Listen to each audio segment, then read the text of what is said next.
Төлеген Момбеков. Мың жылқы. Туған жер табиғатын суреттеген аса көркем күй.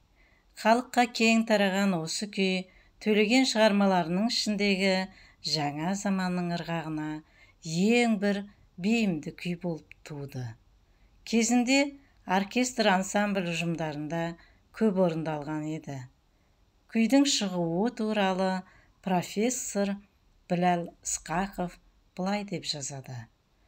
Бірде Қаратаудың ең биік тұсы мың жылқы шоқысына шығып, ондағы әрқайсысына мың жылқы сыйып кететін 5 сайды көріп, табиғат сұлулығына шабыттанған Төкең мың жылқы күйін шығарады. Бас-аяғы жинақы тұжырымды күй болып шыққан бұл туынды Төлеген күйлерінің бір биігі деуге болады.